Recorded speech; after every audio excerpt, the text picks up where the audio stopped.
Welcome back to Talkville, the ultimate Smallville rewatch podcast. Guys, we are moving along. We're in episode 11. It's a lot. Ryan's here. I'm here, and I wanted to address... Tom, Ryan's going to address something, Tom. We didn't plan our outfits today, and we look very, very similar. You and I? Yeah. Oh, yeah, the pants. The pants and the shirt are almost identical. I've never worn... Are these yellow? Those are yellower than my pants, but... Yours are kind of gold, aren't they? They're a little mustardy. I mean, unsolicited, I don't see similarities. Yeah. I feel like it looks intentional. I feel like in the wide, I don't know. Also, it adds color. It adds color. Welcome back to Talkville. Hey, guys, we're doing this. Tom's here. I'm here. Last week was a great episode, probably the best of the year for me. I was really beaming. So was Tom. Ryan's here. If you didn't get a chance to call into our hotline, leave a question for the episode, make sure you do it for future ones, all that and more. Were you Greg beaming? Show's description. Were you Greg beaming last episode? I was Greg beaming. Beaming. Also, hey, Patreon, guys, patreon.com/Talkville. If you're not a patron, join and help this podcast. You giving back, even if it's a little, whatever, it certainly keeps the show going. That's all I'll say. It's just like it's not gangbusters. We're not doing tons of ads, so it's really the patrons that are supporting this podcast, and we're also we love you for it. We don't have much time to go if you think about it. Yeah, we could only have 9 episodes to go, unless we do another season, Ryan. No, but even the seasons, we're on the back half. Yeah, there's only 3 seasons left. This is the beginning of the back half. 3 seasons left. Without further ado, let's get, last but not least, there's some cons left. We're going to Liverpool, Cincinnati. We're going to Liverpool. There's a Smallville cruise next year that you got to go to. Go to my Instagram at the Michael Rosenbaum. Follow me if you're not following me, and at Tom Welling. And my Instagram link tree has the cons we're going to. It has my Rosie's Puppy Fresh Breath for your dog. All that stuff. And more, and my fart book's still available on Amazon, The Talented Farter. And by the way, I just found out that it's going to be translated in Spanish for Latin America. En español. The fart book. Ah. Yeah. ¿Cómo se dice fart en español? Rostitos? What is it? No lo sé. Fartitos. Fartitos. So stupid. Without further ado, let's get into season 7, episode 11, Siren. Title Siren, aired February 7, 2008. Director Kevin Fair.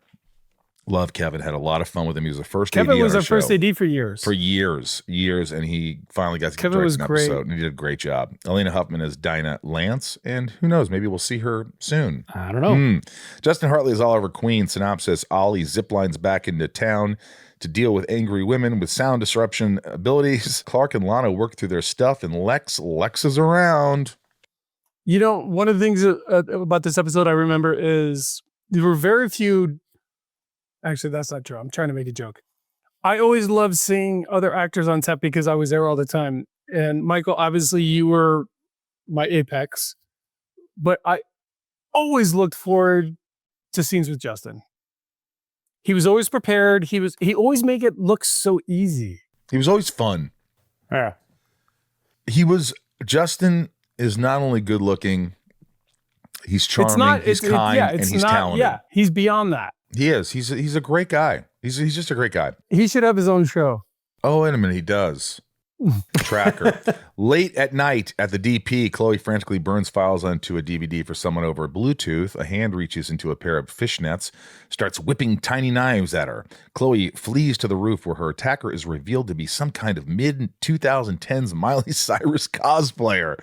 An arrow flies in and pins the assailant to a wall. Yes, sir, Mr. Queen has returned. He fires a second round, but the mystery woman screams and her sound waves blow up the arrow. She leg sweeps Chloe, swipes the DVD, and disappears into the dark night.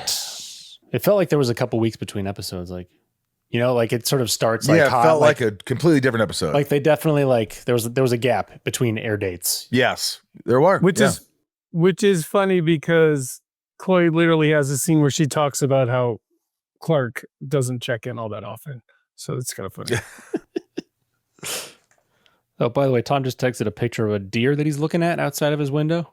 Okay, so that I'm glad you got that. I'm glad he's focused on the episode. Sorry. Oh dear, oh dear. No, I like it. I'm just kidding. That's a handsome buck. At the Kent farm, Clark and Lana struggle to make eye contact as they prepare their morning beverages. Mm-hmm. She leaves for work and Clark stares into the middle distance. At the DP, Lois enters the elevator with prominent right-wing talk show host and fellow brunette Dinah Lance. Lois asks if she's heading to an execution, but Dinah just flashes a newspaper declaring Ollie to be back in town. And that just gets the juices flowing, don't it? In a manner of speaking. Go ahead, Ryan. Clark interrupts Chloe's search for her attacker with his domestic issues. He notices the scar on her face, and she cops to doing sidekick work for Ollie, which led to a smoke and cool fight where she almost died. So then Clark heads to Ollie's to reprimand him for putting Chloe in danger and being selfish. Ollie says, "Right back at you, cozy farm boy." And Clark backs off, and Ollie tells him that the mystery woman took a photo file from Lex's latest project that he and Chloe were trying to steal.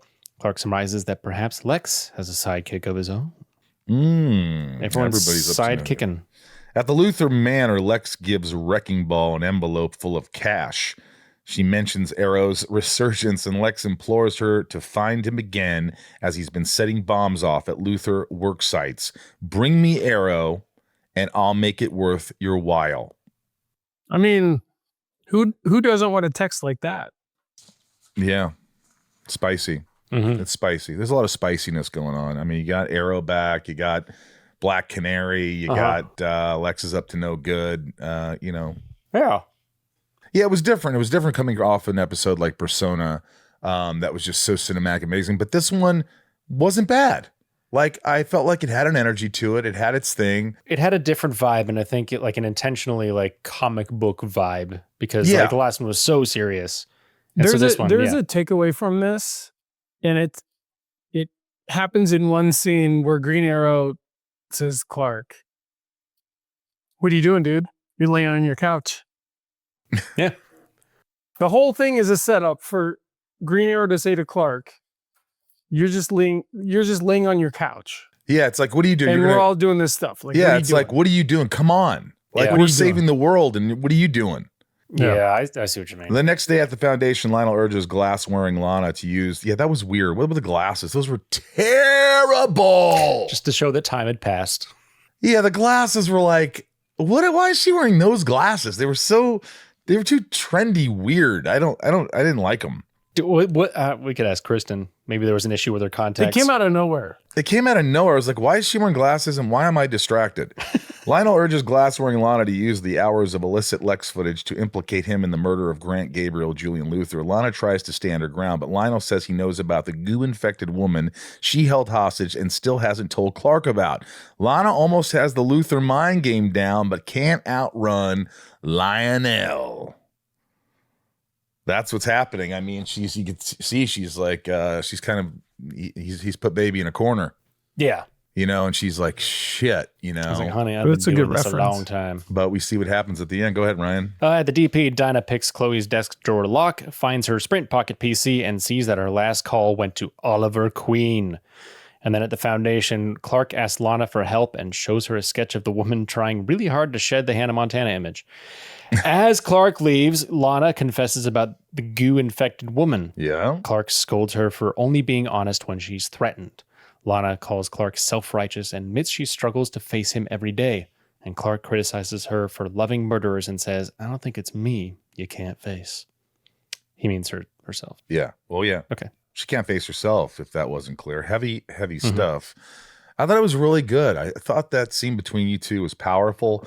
And, there's an elephant in the room. There's been one. And it's just like, how do you both deal with it? She feels a certain way about that situation, and it makes you uncomfortable. And now you're like, how did you know it wasn't me? I mean, it's like, if you really know me, you should know that wasn't me. Yeah, it's just tricky. Lois arrives at Ollie's to chew him out, but he was prepared for her with abs and a romantic dinner on full display. I think that was a little too much in putting on his shirt. It bothered me. I was like, oh God. It's the writer. It didn't bother me because like he's worth it.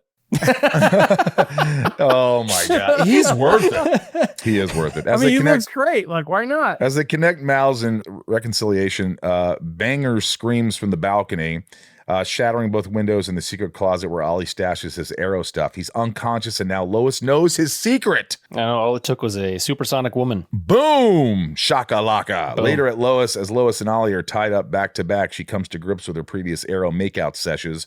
Miley knocks Lois unconscious and calls Ollie a terrorist, though he insists no one was hurt when he bombed Lex's shady factories. She calls Lex for a wire transfer, and Ollie begins sawing himself free with a tiny knife. This was cool, it's like that's a classic scene though. Is like when I feel like it's been done like where the hero and the woman he's with are like they're tied up back to back and they're sort of having like quips back and forth. Like I feel like, is that like an Indiana Jones thing? It is. Yeah, that's exactly what it was, right? Yes, Raiders of the Lost Ark. Yeah, or Temple of Doom. Or is it? Yeah, don't avert your eyes. Was it that bit where they can't look, otherwise their skulls will melt? Yeah, yeah. They're forced to communicate. Yeah, that was. Yeah. Was that Raiders? No, wasn't that Temple? I think it is Raiders. Well, they melt faces in Raiders. Do they? In that room. Oh. I'm pretty sure. I don't remember. Andy, what do you think? Indy? Look, kid. Back at the DP, Clark and Chloe figure out that Dinah Lance was also logged onto the server that night of the DVD steal, and with a quick Photoshop, discover, gasp, she's the Yellow Raven, or Canary, or whatever. Chloe hacks into Dinah's computer and stops the wire transfer in progress. I like that when Clark is talking to Chloe, she says like the Black Raven or something. Mm-hmm. Goes, more like a canary. And they leave it at that, and they don't really laugh at it. They just keep it going. They don't like no wink bullshit. Yeah. I like that. I like that it was clever, but done. As opposed to the last episode where I was like, in the background. I didn't hate that. I just thought didn't. It was a choice. I didn't like my choice of. I think it was a good choice. Good. I'm glad you and Ryan liked it. Most people liked it. I didn't dislike it. But it's your approval that he needs. I'm never going to hear the end of it. Canary heads to the DP office, but Clark intercepts her and almost convinces her that Ollie's actions are justified. She screams and leaves Clark with bloody ears. Lana meets Lionel in the office to tell him that she told Clark everything and won't investigate Lex anymore.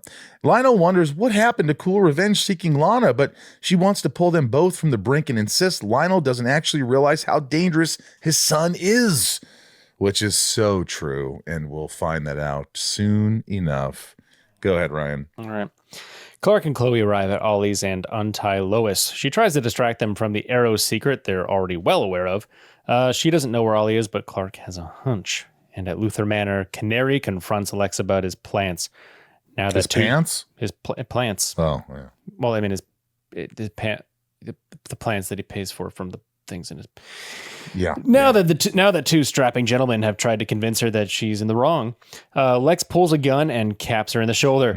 Ollie appears and engages Lex in some gun kata as bullets impossibly whiz by him and strike security guards. Ollie tosses Lex to the ground, but Lex pops back up, dual wielding. Clark arrives and in slow-mo knocks down Lex's and Ollie's projectiles, lets Canary's knife hit Lex, and tackles Canary away from the bullet. So all this slow-mo took too much time. I agree. It did. And I didn't really like Lex doing all this ninjutsu or whatever the hell it was. It was just so odd. I was just like, I'd never seen him do that. And I was like, what am I doing? Well, Tom would know. You would. It's John Wick stuff. Yeah, at least he's fighting back and he's not just getting knocked out again right away. I just think that there's this weird thing of like in slow motion, there has to be pace. Which is, I agree with you. I thought it took so long for that to happen. Yeah, it could have been sped up about 5 seconds faster. But I think, that was probably like the tent pole of the episode. I think, like, you guys remember when like Clark does like super hearing, how it all happened so fast. Yeah, true. When the dust settles, Ollie waltzes out, leaving Lex to writhe in pain. The next morning at his apartment, Ollie cleans up the shards and Lois arrives to make amends. Ollie claims he can make the relationship work, but Lois says, she can't do long distance, Ollie, or keep a secret about dual identities. It's just not in me. Heartbreak, city population, these two. How satisfied are we with this breakup compared to previous ones? I'm proud of her to sort of say, you know what? I'm not going to get hurt again, because a lot of times you go back, you're charmed. And she's like, I'm not doing it. Mm-hmm. I respect a woman, strong woman, or a strong man that can do that. So Lois heads back to her town apartment to wallow in ice cream. Clark arrives to confront her, and she tells him that she thought Grant would help her get over Ollie, but alas, sobbing into Clark's shoulder, she says she'll never compete with Ollie's destiny and will just have to settle for hanging with someone poorer and less famous. And what's great about that scene is it is so ironic to the story of Superman and Lois, where inevitably they get along, and it's that exact thing that, And then she says, but she's kind of insinuating that Clark's not going anywhere. Yeah, but Clark's not going anywhere. He's here. You're the stable guy, and and all the reasons I broke up with Oliver are not the reasons. Yeah, we'll it's stay together. Cool. I like that. The night on the DP roof, Dinah meets up with Clark and Ollie to tell him she's hanging up the fishnets, but Ollie offers her a spot on his team. She accepts. Clark declines, and she and Ollie leave to meet some people. And back at the Kent farm, Lana packs to spend some time at Chloe's place. Clark uploads all the bad things he's done on Red K, like stealing a Lamborghini and robbing a bank, ATMs. Lana still doubts his level of commitment, but Clark declares he doesn't know what's going to happen, but he doesn't want this to be over. There you go. Yeah, that was, it's sort of like holding on to something that you know is not going to work out, but you don't want to let it go. I want a better version of what I want. For lack of a better analogy, it's like holding on to your first car, and you just love this car, and now it's years later and the car's got some problems and it's not driving the way it used to. It's not smooth sailing. It's like, and you kind of can't keep this car forever, but you want to, because you want to fix it. You want to fix the car. You want to fix the relationship. Yeah. With a car. With the car. No, but I it was touching and it was sad. It was because it's inevitable that it's all going to go to shit. Yeah. Yeah. No, it's exactly that. It's the car analogy. Too bad love will keep us together, but not for Clark and Lana. Love will not keep them together. Closing thoughts. Would adding more Justice League members have made it more interesting? It would have been cool to see the Flash show up and Alan show up as the Aqua dude. That Aquaman, that would have been kind of cool to see them all there. They all just make an appearance. But that's expensive. Yeah. I just think we're coming off of a really great episode previous. Yeah. Yeah, but that would have, if everybody was there for a second and they're like, I don't know, just with you and Ollie, just me and you, Ollie. It's like, no, there's more. And then boom, boom, boom. Like, hey, sorry we're late. And they're like, oh, guys, what's up? But they just were there like not that long ago. Oh, yeah. Like maybe feel like it was, instead of she was like a sidekick to Lex, like it was like a big heist that they had to do, or like. Yeah, something. Some kind of justice had to be enacted. I don't know. They could have done exploding the plants again, but they already did the explosion.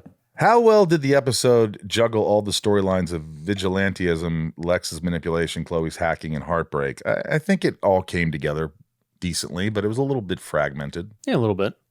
It was a lot. Like when you put it that way. It was a lot. Yeah. It was a lot. That is all that happened. Yeah. Well, interesting things to note. This was filmed at the tail end of the 07-08 writer strike. Mm-hmm.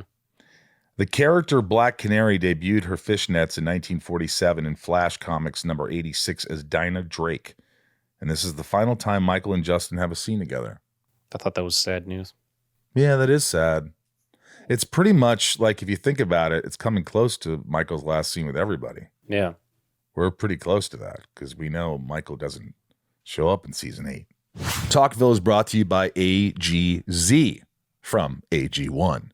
You know how much we love our AG1, and now AG1 has created AGZ. So you wake up with AG1, and for me, it was energy and clarity and no brain fog. And when I go to bed, I haven't really found something that helps me have a restful sleep and then wake up not feeling groggy until AGZ. And it's the same sort of thing. Tom, you just take a 4 to 6 ounces of your preferred liquid with 1 packet of AGZ and get ready to go to sleep. Yeah, it's great. I mean, it's just like AG1. It's easy to mix, easy to drink, tastes great, feels great in my stomach. And I felt like I just had a more restful sleep. I think it was easier to go to sleep. When I woke up, I kind of felt like more ready to go. And I really like it, especially for travel, which I just came back from a trip and I took it with me. And I found that it helped because sometimes you get thrown off by time changes and whatnot. And it just gives you that routine, gives you that thing that your body needs. Look, AGZ is a nightly drink designed to support restful, restorative sleep. Formulated with clinically studied key ingredients like calming adaptogens, herbs, and minerals at amounts supported by research, AGZ is designed to help you wind down in the evening and wake up feeling refreshed. And it isn't a melatonin-based supplement. It's a combination of nutrients with benefits that compound over time, all to work in harmony with your natural sleep cycle without overdoing it. This stuff really works. AG1 has done it again with AGZ. So if you want to wake up feeling refreshed and getting a good night's sleep, I suggest AGZ. While AG1 was meant to be enjoyed in cold water, you can enjoy AGZ either warm or cold and in milk or water. Feel free to experiment with what you like. Chocolate mint, mixed berry. It's your call. This is something I recommend. So, I mean, AG1 I've been using, Tom and I have been using it for a long time. A lot of patrons have been listening and using it, and they say it works. A lot of people across the country have said the same thing. So if you're ready to turn down the stress and focus on the rest, head to drinkag1.com/talkville to get a free frother with your first purchase of AGZ. That's drinkag1.com/talkville. Okay, we are here with Alaina Huffman, who it says on your thing. What's that about? I don't know. I think I'm technical. We can't talk. We can't talk about that. Can't talk about that. Can we not talk about that? That's my middle name. It's my Google account. I don't know. You know, during COVID, all your kids have Google accounts, and there's so many. I never know who I am. You have 4 kids. I know, it's a lot. You look great. You don't look like you have 4 kids. Thank you. The gym is my therapy. I wish the gym was my therapy. Hey, so, we're watching these episodes. We're watching SIREN. Yeah. Did you get a chance to even watch it, or you're like, no? I did. I was going to, but I remember it, surprisingly. That was a long time ago, but I really remember. Kevin Fair directed it. I remember the whole experience. It was great.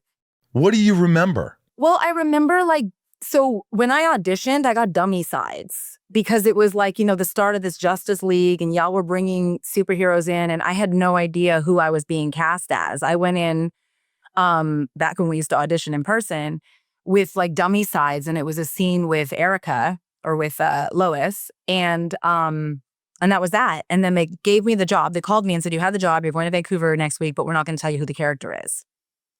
And I was like, okay, how am I supposed to prepare? And then they told me, and then I was like, wow. That's not fair. Is that her costume? That's what I was worried about. Now, seriously, when you're sitting in the makeup trailer and they're making that mask, it's paint, right? They're painting it? Yeah, Natalie hand painted it.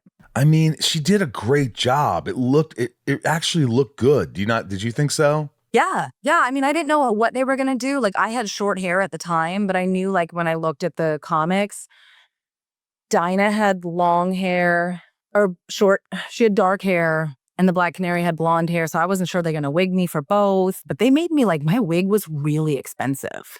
Really? They custom made this big, beautiful wig. Yeah. I thought you looked fantastic. I thought it was a really cool character. It was you looked like you were having fun. Do you remember? That's what I was gonna say. Who did you remember really working with at the time? I mean, I know we had a scene. You. Yeah, we had a scene. You had a scene, but I just remember you owning it. I remember you coming on set in that outfit and just being like, "Here I am," and you killed it. Because Thank you. What was your approach? What can you do? This is it. Yeah, I didn't know who the Black Canary was, and I did go back and look at the comics, and I was like, she's kind of a badass. What I actually appreciated about her was how powerful she was. Her superpower was, kind of interesting. But also, I actually really liked the dynamic between her and the Green Arrow and like this lovesick relationship. Like that just made her very human to me. And I felt like it was a lot of story to tell. So I really enjoyed, as an actor, like the more information we have, the better. And I do feel like on the show, it was really nice to like put our own little spin on it. Yeah. How long did you have to do stunts, like to work with a stunt choreographer? Quite a bit. And my double on that show, Larissa Stadenchuk, her and I have maintained a friendship, but she was awesome. She was like super, helpful. And what was the coordinator's name? Tom, you should know that. No, but this is what I'm actually responding to is the fact you're calling back more names than I can. Yeah. How do you remember that? Did you look them up? Well, I remember. I want to know his name now. So he would like knock on my trailer and be like, "Hey, want to go learn how to throw knives?" And I was like, "Okay, let's go." So yeah, it was just really fun. That's great. Do you remember anything in particular about? Go ahead, Ryan. You're gonna.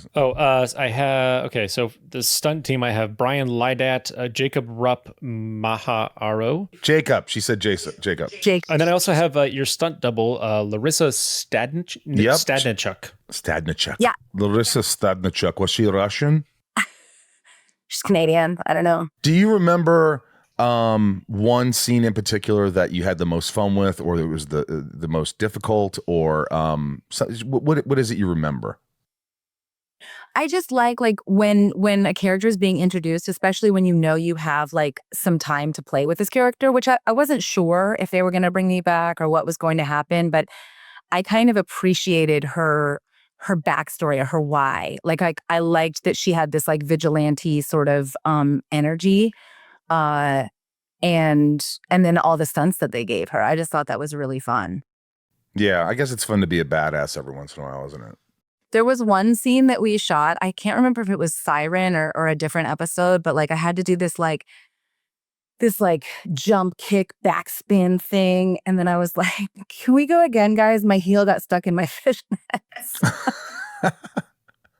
That's amazing. Like a superhero thing, I guess. Were you intimidated? Were you intimidated at all coming on a show that's already, we're the 7th season? All the actors are kind of like, we know what we're doing, or at least we think we know what we're doing. But I'm going to say no, she wasn't. Not that I saw. Thank you, Tom. Yeah, no. I felt really good. I felt like, no. I mean, I wanted to do a good job. I was grateful for the opportunity, but I didn't feel intimidated. More than anything, I felt like you roll in and own it. Yeah. Do you sort of, when you learn lines, I mean, I know they gave this stuff to you. How many days before you filmed did you get the lines? I don't know, but I had this one line in Doomsday that was a red script. So, we didn't get it till like the night before. And I was on another show and I was 3 months pregnant. So I had like baby brain. And Tom, do you remember this? We were filming it and I was like, the line was so ridiculous. And at one point you're like, this line is so stupid. But I remember it still because it was like a scar in my brain. What is it? But What's it took the line? me a long time. I should be able to impact the scan shift frequency scaling that uses safeguards and double check thermal safe algorithms to embed frequency anomaly into the surface area and subsequently any hardware. Yes, I can do it. And they kept, yes, I can do it. Why do you remember that? It's a scar in my brain. You know what's funny is, yes, Moses. you do remember things that you might not have remembered at the time and forced yourself to learn them out of fight or flight or nerves or whatever that are embedded in your brain. I do that too. I couldn't remember it. I was like, it was a big group scene and sounds like you there was could. I was like not getting it. And I was like, what is going on? And I was also shooting another show. So I was on another show. I was on Stargate. I think I started at like 6 a.m. By the time we were shooting this, it was 3 a.m. the same day. And again, I was 3 months pregnant and I had 2 kids. And I was just like exhausted. And I had it in my prop, in my file. And I just asked, I was like, I'm gonna put my sides in here and just read it while we're doing coverage. And Justin comes up to me and he's like, come with me. And we walk outside and he goes, I should be able to impact. Oh, he And just we ran went back. it. He just ran it with you. Like let's just Yep. run it. Yeah. Oh, I know, he's a little hero. he's the best. We all love Justin. Yeah, Justin. I Good dude. remember when we were working, I was like, when you came on set, you were just like so colorful and, you know, with the clothes, the outfit, the costume that she was wearing, that Black Canary was wearing, and enthusiastic and such an energy. And I was like, I was enamored. And Tom, I remember you looked at me and go, oh boy, Rosenbaum. Oh boy. And then I quickly found out she was married with kids, and I was like, God bless. Damn it. Oh, you're a force. You invited me a to Thanksgiving that year. Yeah, I did. I invited her to Thanksgiving because we have Thanksgiving. We had Thanksgiving in Vancouver on the boat, right? No, it was at your house. You invited me to your Friendsgiving, but I had it's Friendsgiving. I have a lot of family in LA, so we have our own thing. Yeah, but, I don't think your husband. But that was very sweet of you. I felt very welcomed. So yeah, I'm you were grateful very for that. welcomed. Yeah, I really like the character, and usually when they introduce a character, it's Freak of the Week, but this kind of tied into the whole Justice League thing, so it was cool. And I had never heard of the Black Canary, and I was like, what the hell is this? Is this really a character? Black Canary with her makeup thing? That's real. But what I'd like to say is like, yes, and that's what Alaina you brought to it. Yeah, Like you showed up, and it was a character. Right. Like you brought it, and that was the best part of it. Yeah. And I love the like sort of campiness of like a character like that, or like the character I play on Supernatural. Like it's just this really like larger than life. I don't know. I play these characters that are like this larger than life personality, and they always give me like real good zingers. So when you go to conventions, what are you mostly signed for? Supernatural. Supernatural's been like a tremendous just blessing and the gift that keeps on giving, and it's just this amazing fandom. But I've also been so fortunate to be a part of. What's that? They did all right. Yeah, 37 seasons. But I've been so fortunate. Like before that, I was on Stargate, and that's also got like a really massive global fandom, and Smallville as well. So and then I was on Riverdale, which also has like a really big fandom, and The 100. So all of these shows just have like these little niche groups of people, and it's been such a blessing to me. Did you ever keep anything from the set? Did you keep any fishnets or anything? I didn't. The thing that I do like to collect from work is my chairbacks, but I don't believe I have a Smallville chairback. Really? I don't think so. I tell you what, I don't have one either. I do. Shut up. I don't have one either. You had really nice chairs, y'all. Tom, your chair was really nice. I saved nice. all my chairbacks from every movie or every TV show I've ever done. You know, now they do like little Velcro things.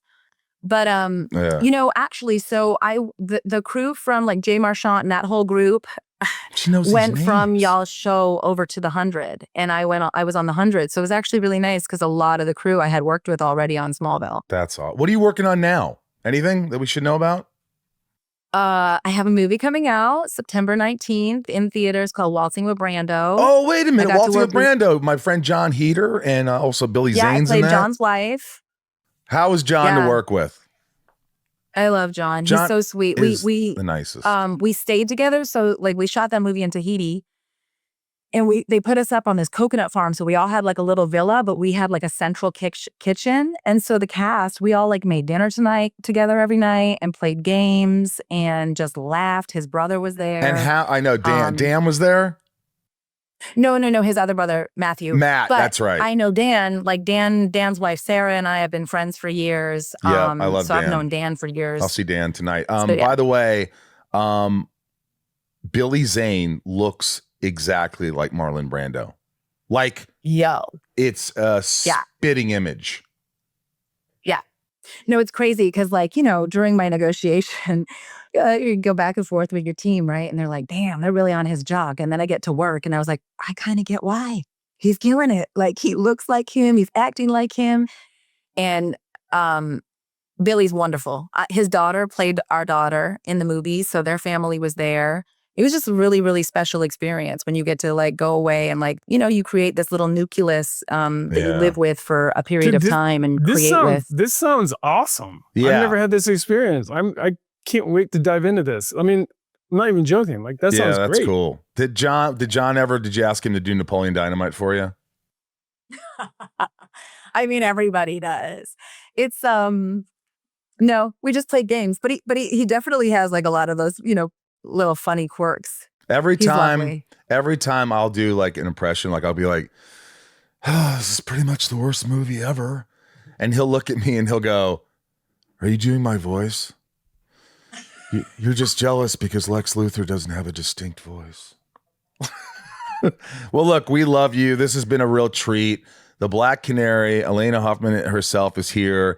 I'm so happy that you joined us. I told you this would be easy. I hope it wasn't too bad for you. No, it was great. We are here with the lovely Janette. Janette, how the hell are you? How you doing? Hey guys, how are you guys doing? Thanks for having me. Hey Ryan. Hey Tom. Hey, hey Rosenbaum. Good to see Rosenbaum, Ryan, Tom, Rosenbaum.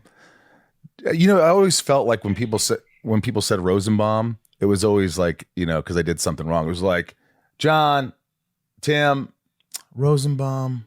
Doing the full name. Yeah. Janette, why Smallville? What got you into Smallville? Why Smallville? So I've been watching since the beginning, 2001, with my mom. She got me into it. Aww. She was a big Superman fan with the Christopher Reeve movies. So when it first came out, she's like, hey, you want to try watching Smallville together? I'm like, sure, let's give it a chance. And it was like perfect timing. I was like pre-teenage going into high school. So like the story really resonated with me, being like, I had like a big geek and an outsider a bit. So yeah, really, really hit with me and stuck with it ever since. And then when I started dating my husband back in 2019, I introduced him to the show as well. And he loved it and got him to watch all 10 seasons. And we're both big fans now. And I think, Tom, you may have remembered, I think I mentioned to you, my husband and I actually got married on the Kent Farm out in Aldergrove here. Yep. Wow. We're out in BC. So Canada. How'd you arrange that? Who did you reach out to make that happen? I know, right? So my husband was very sneaky. He went over to the farm. He convinced the owner, and he's like, "Yeah, for sure. Why not, guys? Like, go for it. As long as the date works, I'll make it happen for you." So it was that amazing. is so sweet. Janette, is your mom still with us? Yes, she is. Yeah. Oh, good. And good. then she's still a big fan. Took her to the latest Superman movie. And I love it. So what did you like about, we're talking about Siren. We're talking about, Yes. what did you think of Siren? Because I think it was coming off of Persona, right? Because Persona was the one before Siren. Yep. So, Persona was so interesting and really cool and dramatic. And Siren was a little different, but was Siren an episode that you really connected with, or what did you think? Yeah, I did. So I rewatched it again last night because I kind of watched ahead. So I wanted a refresher. But, it's a fantastic episode. I think anytime you introduce a new DC character from the comics in the show, it's already, it's a good episode. And then it kind of leads it up into, Oliver Queen's Green Arrow's Justice League. So that's kind of foreshadowing in that. So it's pretty awesome and very action packed, super cool. A lot of parallels with the ending with Lois turning down Oliver and talking about how she's never going to be with someone who can, share the world with, and the dual identity kind of situation. Right. So that kind of foreshadows Clark and Lois's relationship, was just really cool. I thought that was really cool how they're hugging and, at the end, and she's just sort of like, oh my gosh, well, at least I have you, farm boy, or whatever it is. And it's like, but this is we know how this is going to end. So it was really cool. It was like everything she doesn't want is right in front of her, but that she also wants and will inevitably have. So it was pretty cool. You have a lot of stuff behind you. What is that? I do, yeah. So I'm a big Funko collector. So I have a lot of Funko Pops, got like Smallville ones. And my husband and I even went to the Everett Funko place and made our own versions of our Funko Pops as well. I didn't know you could do that. There's a Funko store in Los Angeles, Tom. Yeah. I'll take you. And every year they have me go in and just get whatever I want and like take some pictures and stuff. It's a huge Funko store, Star Wars, everything. They didn't have any Smallville stuff because it's a little dated, but it's really cool. I do need to go because at one point I think I had 6 different Funkos that my characters were based on, and my kids found them. And I walked into the playroom and they were all torn apart, heads popped off and everything. So now trying to find them is very difficult. No. Yeah. Well, there's some new ones that came out recently with like the Clark red, blue blur jacket. Oh, I didn't know that. And then there's one of Kara, Supergirl, and Doomsday. I don't know if you can see it down there, kind of, because I got those ones down there. Hey, I can't see it, but I Janette, believe you. what did you think about the relationship between Ollie and Lois ending? It was sad, right? And she's clearly got a type, right? Started with Aquaman and then Green Arrow, and then now it's going to lead into Clark Kent. So it was good and bad, right? Like it's sad, but then now it's like the next step. We're going to lead towards Clark and Lois, right? Yeah, she's getting toward the best. What do you guys think about it? Yeah, right. Exactly. Well, I think she knew that Oliver could never quite, even though she had the information about him. I think she knew that she could never really know him. I think that's the difference. And I think what I'd like to think about Clark and Lois is that there's something that's shared between them that's deeper than just that. Right. It's not just shallow. It's totally. There's something else there, And it's funny because it's like, it's a relationship that both of them never would even consider. And it's slow. It's such a slow build, which I like. It really takes a while before that happens. So I do appreciate that. I think that Janette just wants Lana and Clark to be done forever. Well, it's getting there, right? Because even though it ended, like the end scene was Clark saying he didn't want the relationship to be over, but it's coming. Yeah. Bittersweet. Ryan, you got to have a question. Well, how immersed were you in like the DC universe before coming to Smallville? Like, was it exciting to see someone like Canary pop up, or was this like new? Like, this was like new information for you? No, that's a great question, Ryan. So prior to Smallville, I was really into Batman, like all the 90s Batman movies with Val Kilmer and stuff. But then when Mom introduced me to Smallville, I was like, oh, this is really cool. And learning about the mythology, I got really into it. And I started really getting to DC Comics. I started collecting graphic novels, reading all the comics. So whenever a new DC character showed up, I was like, oh, I know so-and-so. Or when I found out about Black Canary, I was like, oh, that's awesome. But it's funny as well, like how they tease it at the end, the little flirtation between Black Canary and Green Arrow, because in the comics, they're supposed to be together. But of course, spoiler alert for you guys if you haven't watched in the end. We didn't know that. Green Arrow ends we don't know anything. from the main cast. Yeah. I kind of zoned out. I zoned out because I didn't want to hear it subconsciously. Yeah. It's not Aquaman, Michael, just so you know. Yeah. Yeah, exactly. Are we gonna see you at any of the cons coming up, or the Smallville cruise or anything like that? I haven't booked it yet. Like I've been on a few cruises in the past, but I don't know if I want to ever go back to one. But if you guys ever come out, to the West Coast up north to Vancouver again, like San Expo, Vancouver, I think I've met Tom a couple times, and we with Michael. Yeah. Few years back. So, I'm going to go I think I'm going to Calgary For next sure. year. I think we're both going to Calgary, Tom. So maybe we could see each other in Calgary. Calgary's not too far from you. Yeah, that'd be cool. I'd love to do one of the Smallville nights, right? Yes. You'll have a blast. We had so many people the last one. There's like 270 people, and we just had a blast. Chicago, it was fun. So fun. So much energy. Well, look, we appreciate you, and we appreciate you being a patron and supporting this podcast and keeping it going, because we say it ad nauseum, but without you, we couldn't do it. So thank you for the support and the love, and I'm so glad you like Smallville. Thank you so much, guys. Appreciate you having me on the podcast, and thanks so much for doing the podcast. It's and tell your really husband good work. Along. For sure, I'll let him know. Janette, you're amazing. We love you. Thanks so guys. Much. We'll see you later. Thank you so much. Love you guys. Bye. Thank you. Bye. Thank you. See you next time. See you next time. Bye. This show is sponsored by BetterHelp. October 10th is World Mental Health Day. BetterHelp therapists have helped over 5 million people worldwide on their mental health journeys. Behind each of those journeys is a therapist who listened, asked the right questions, and helped someone move forward. BetterHelp is committed to helping people connect with credentialed therapists, because the right therapist can change the way forward. A short questionnaire helps identify your needs and preferences, and BetterHelp's 10-plus years of experience and industry-leading match fulfillment rate means they typically get it right the first time. And if you aren't happy with your match, switch to a different therapist at any time at no extra cost. This World Mental Health Day, we're celebrating the therapists who've helped millions of people take a step forward. If you're ready to find the right therapist for you, BetterHelp can help you start that journey. Our listeners get 10% off their first month at betterhelp.com/talkville. That's betterhelp.com/talkville. Hotline.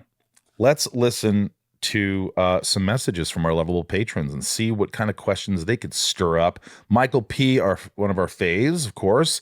Top tier patron. What does Michael have to say to us, Thomas? Hey guys, it's Michael P from Texas. At the end of the episode Siren, we see Clark and Lana trying to save their relationship yet again. Ryan, this has been a very debated topic with fans of the show, but how do you feel about this relationship after 7 seasons? Thanks. It's tough. I mean, especially now. Are you over it? A little bit. Yeah. It would, I mean, I think like character wise, it would be nice for Lana to not have to be hung up on Clark all the time. And like, just like we got glimpses of like her independence and like her doing other stuff. It would nice. Yeah. It's a lot of like, I'm sorry, we can make this work, but like they're getting torn apart in ways that are just sort of too difficult to overcome at this point. Like it's not just like the small excuses of previous seasons. Now there's like supernatural forces working against them. She's like, where's that other Clark that was here 2 episodes ago? Yeah. Yeah. Maybe it's better just saying, if he just looked at her and just said, hey, we really tried. And I think it's just not in the cards for us. And I'll always love you. But I think we just got to really.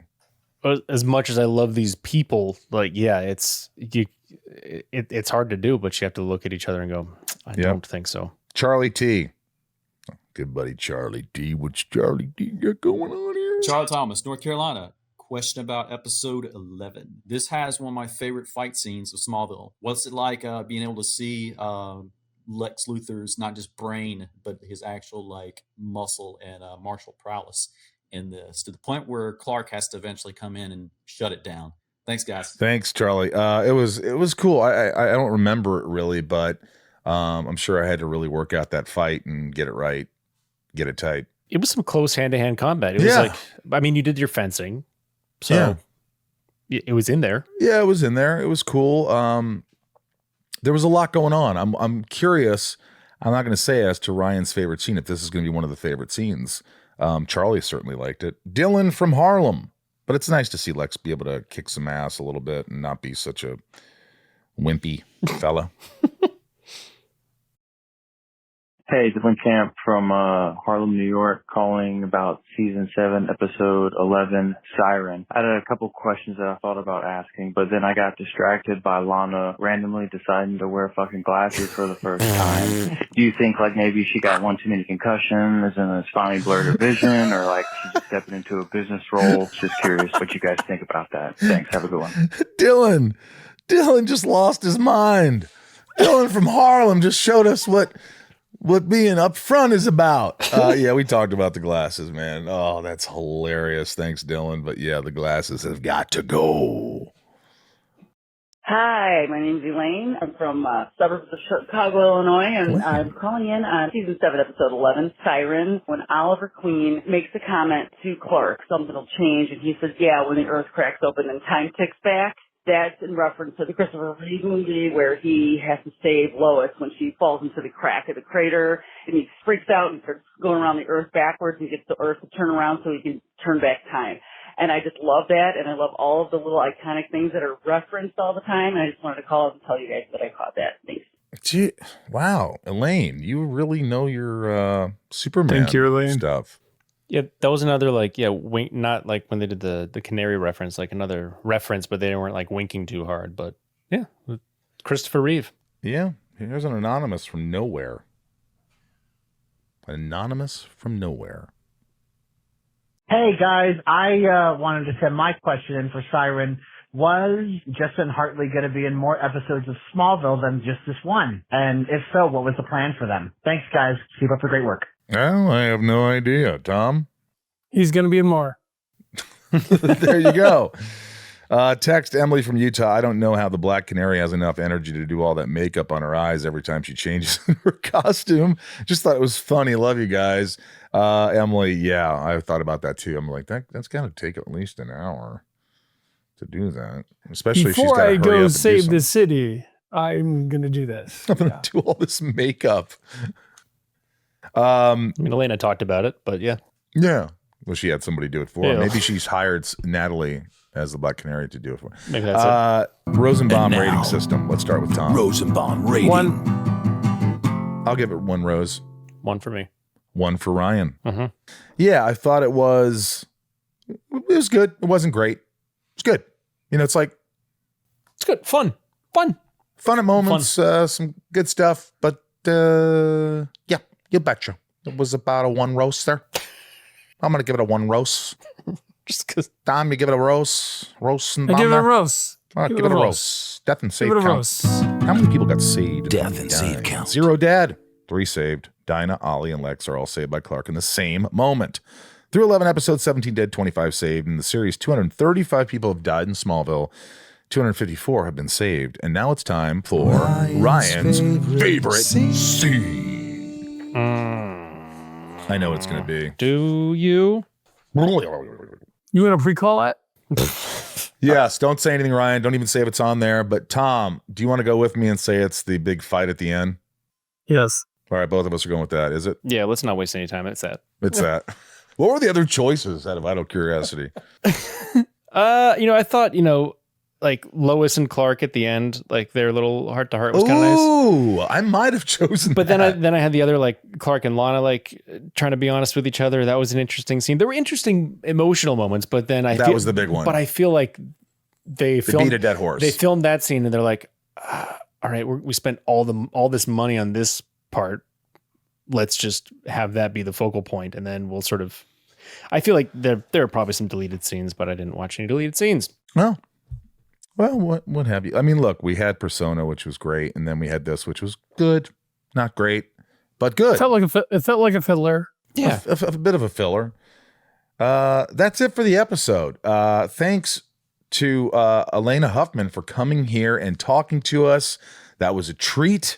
We loved it. Maybe she'll come back because Black Canary comes back. Stick around next week as we break, but just enough to need some PT and not a full-on cast, and talk about episode 12, Fracture. Let's take the discussion online. Let us know your thoughts on the episode over on our socials at Talkville Podcast or Talkville Pod. And of course, join Patreon, patreon.com/Talkville if you want to see the show keep moving. And we love you. And thanks for the support. If you want more information like merch from the show or a hotline number, you can find that in the description. Also, Inside of You online store has tons of Smallville merch. And come see us at a con. Thanks for watching the show. Tom, thanks for being here. Ryan, love you too. All right, we'll see you next week. Remember, folks, always hold on to Smallville. And we can't forget all of you who make this show possible. And so we're going to shout out to our top tier patrons. If you want to get your name shouted out on the podcast, go to patreon.com/Talkville. Many other perks, and you'll be helping the show. So if you want to continue, please support us. Little Lisa, Leanne P, Raj C, Santiago M, ThomasTomTurner, Shane W, BetsyD, Abhi P, KarenApple M, 99 more, Leilani N, Brett G, always hold on to Smallville, Charlie T, Garrett W, Bob K, Tom N, Jason W, Lana rhymes with Banana W, Nancy D, Brian G, Grape Jelly 817, Amanda R, Teddy 127, Michael P, Ryan R, Randy B, Craig G, Jor-El, Heather and Greg, we love you. Heather. I made Talkville say butts. Eric K, Clark's mom. Is that Martha? Kristen B, Finky. Damn, who's that? Janette E, General Zod, Doug R, Shanna I, Shanna 1, Shanna I, Ken the Limerick Guy, Corey L, Mr. Home Arcade, Claire M, D Brown, Jules M, El Don Supremo, Brian P, Mick Burtz, Ginger Moose, Christoph S. There is no fate but what we make. Jessica B, Michael B, Sebastian F, Wolfie, and Little Wolfie. Love you guys too. Did Matthew, you say Lincoln Leah B. here in California, a.k.a. Dorinia Croft? I don't see that at all. But I just said it. That's on there and you didn't say it, so I don't know if you have the right one, but keep going. Okay. There's no fate but what we make. Jessica B, Michael B, Sebastian F, Wolfie and Little Wolfie, Matthew and Lincoln B, Mary Lou L, Shannon Fofan, and Matt Maverick. Randy S, Cassie B, Danny Mobarabel, Mary K, Sophie L, When You're Rich, You Aren't Crazy, You're Eccentric, Rosenbaum fan, Sammy Sharman, Derek R at the House of L, the Alexander Castle, Daryl E, Jenny B76, Monica T, Ms. M, Emily Who Locked, Jeffrey K, previously on Smallville, Keith B, Cookie, K, Libertariat, Ivan G. Danny. Yep. Yeah, we got Danny Z from Cleveland. Biagio C. Felicia B. Madison H. As told by Helen. Dr. J. Grew up watching you play basketball at the Sixers. Kurt F. Close to Dr. G and Dr. T. Flirtatious B. Eduardo P. Naaman L. Nominal. We'll never know. Smallville for Life, Bobby B, Kendrick F, Stacy L, Other Brother, Daryl, Melanie P, Starla S, Charlie M, and Cheyenne F. Yes, and Clois, it's Clois 28. AJS, Heather H, Tom and Michael's friend Mickey, Karen H, Hubs, Adam C, Jackie J, John Cruiseville 26, baby W. Yeah, John. Bradley H, Nick H, Dan L. Is it Dan L? Daniel. Coraline E, David A, Chanzo, we just talked to, Steph Meister, Jay the Broken, Hero Brooklyn, Ann M, Chris F, Kyle N, Bianca S, JD Rocks, Rebecca P, Jacob G, Erica H, Ramina N, Rich L, Cocoa Beach Kidneys, Anna H, Lexi, and Sid, Adriana G, The Blue Kiwi, Jessica R, Dylan C, and Greg G. If we forgot you, well, it was an error, and we love you, and we'll make sure we get you next week. But thanks for supporting the show. It's so many people's names. I love it. I love just, I love saying your name. So it's fun, and it's fun meeting you guys too. Yeah, it's even more fun when we and get to whatnot. meet them. So hey, we love you. We'll see you next week.